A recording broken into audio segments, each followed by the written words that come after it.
International certified yoga trainer and YCB certified yoga master.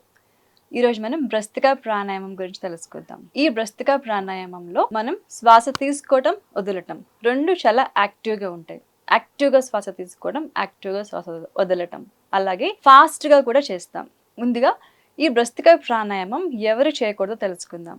Heart problems ఉన్న వాళ్ళు, pregnant women, spondylitis problem ఉన్న వాళ్ళు ఈ ప్రాణాయామం చేయకూడదు. ఈ భ్రస్తికా ప్రాణాయామం వజ్రాసనంలో కూర్చొని చేయొచ్చు, అలాగే సుఖాసనంలో కూడా కూర్చొని చేయొచ్చు. ఇప్పుడు మనం వజ్రాసనంలో కూర్చొని చేద్దాము.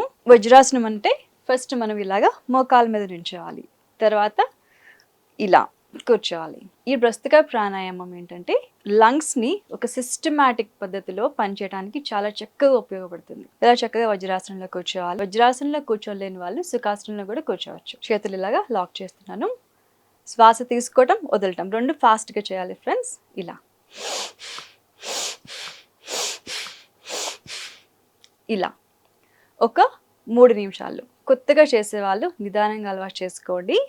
ఆల్రెడీ అలవాటు ఉన్న వాళ్ళు ఒక 3 నిమిషాలు మాత్రమే స్టార్ట్ చేయండి. ఇప్పుడు మళ్ళీ చేద్దాము.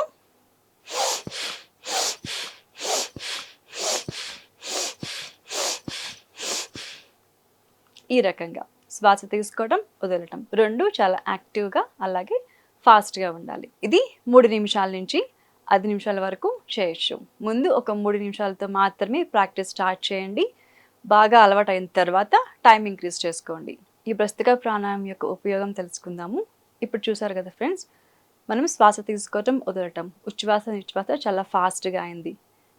ఈ రకంగా చేస్తున్నప్పుడు ప్రతి ఒక్క రక్తనాళాల్లోకి శ్వాస చక్కగా వెళ్ళటం, ఆక్సిజన్ చక్కగా లంగ్స్లో ఇంప్రూవ్ అవ్వడం, అక్కడ వాయు మార్పిడి అనేది జరిగి శరీరం మొత్తం ఆక్సిజన్ సప్లై అవ్వడం, రక్తనాళాల్లో ఉన్న ఆక్సిజన్తో పాటు గ్లూకోజ్తో చేరి ప్రతి ఒక్క నాడి శరీరంలో ఉన్న కోటాను కోట్ల నాడులకి, సెల్స్కి ఈ ఆక్సిజన్ అనేది అందుతుంది. తద్వారా అక్కడ మళ్ళీ ఒక రసాయనిక చర్య జరిగి చక్కగా శక్తి అందిస్తుంది. ఈ ప్రాణాయామం చేయటం వల్ల ఇలా వాయు మార్పిడి జరుగుతుంది, అలాగే రసాయనిక చర్య కూడా వెంటనే జరుగుతుంది. దానివల్ల శరీరం చాలా శక్తివంతంగా ఉంటుంది.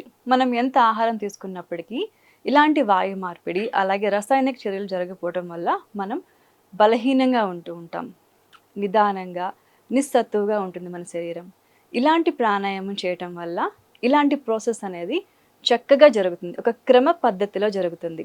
శ్వాస తీసుకోవడం, రక్తనాళాల్లోకి వెళ్ళటం, ఆక్సిజన్ చక్కగా ఊపిరితిత్తుల నుంచి ఆక్సిజనేటెడ్ బ్లడ్ బయటికి రావటం, అలాగే రసాయనిక చర్యలు జరిగి శక్తిగా మారటం ప్రతి ఒక్కటి కూడా ఒక క్రమ పద్ధతిలో జరుగుతుంది. దానివల్ల మనం చాలా శక్తివంతంగా ఉంటాం, ఆరోగ్యంగా ఉంటాం. శరీరంలో తల నుంచి కాలి బొటని వేలు వరకు ప్రతి ఒక్క కణానికి ఆక్సిజన్ అనేది అందుతుంది. సో ఇలాంటి ఎంతో ఉపయోగకరమైన ఈ ప్రాణాయామం ప్రతి ఒక్కరూ చేయొచ్చు ఫ్రెండ్స్. చేసే ముందు మనం చెప్పుకున్న జాగ్రత్తలు పాటిస్తూ చేయాలి. అలాగే 3 నిమిషాలు మాత్రమే చేయాలి. ఒకటేసారి 5-10 నిమిషాలు కంటిన్యూ చేయకండి. 3 నిమిషాలు చేసి చక్కగా అలవాటు అయిన తర్వాత టైం ఇంక్రీజ్ చేసుకోండి. ఈ ప్రాణాయామం ఇలా వజ్రాసనంలో కూర్చొని లేని వాళ్ళు సుఖాసనంలో కూడా కూర్చొని చేయొచ్చు. ఇప్పుడున్న చలికాలంలో ఈ ప్రాణాయామం అనేది చాలా అద్భుతంగా పనిచేస్తుంది ఫ్రెండ్స్. ప్రతి ఒక్కరు కూడా చేయొచ్చు. ప్రతిరోజు ఈ ప్రాణాయామం 3 నిమిషాలు చేయటం వల్ల చాలా ఎనర్జెటిక్గా ఉంటుంది రోజంతా, అలాగే ఉత్సాహంగా ఉంటుంది. ఇంకొకటి ఏంటంటే ఈ చలికాలంలో ఈ ప్రాణాయామం అనేది సేఫ్ అన్నమాట. అందుకే ఈ ప్రాణాయామం గురించి ఈరోజు చెప్పుకున్నాము. ఈ చలికాలంలో ఈ ప్రాణాయామం చేయడం అనేది సేఫ్. ఇంకొకటి ఏంటంటే బ్లడ్ ప్రెషర్ లెవెల్స్ అనేవి గమనించుకొని ఆ సమస్య ఉన్న వాళ్ళు దానికి సంబంధించిన ప్రొఫెషనల్ సహాయం తీసుకొని మాత్రమే ఈ ప్రాణాయామం కంటిన్యూ చేయాలి ఫ్రెండ్స్. అలాగే ఏదైనా సర్జరీస్ అయిన వాళ్ళు కూడా ఈ ప్రాణాయామం స్టార్ట్ చేయకూడదు.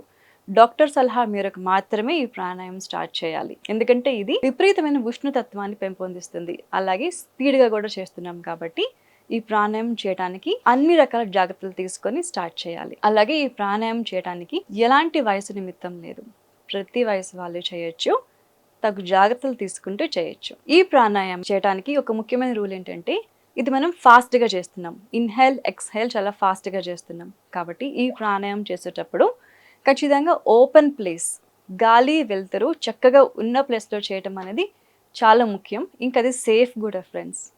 అధికంగా శ్వాస తీసుకోవడం, అలాగే అధికంగా శ్వాస వదులుతున్నాం మనం కాబట్టి ఓపెన్ ప్లేస్లో చేయటం అనేది చాలా సేఫ్. అలాగే ఒకవేళ ఇంట్లో చేస్తున్న వారు ఖచ్చితంగా గాలి వెలుతురు తగిలే ప్లేస్, కిటికీ పక్కన అలాంటి ప్లేస్ సెలెక్ట్ చేసుకొని మాత్రమే చేయాలి.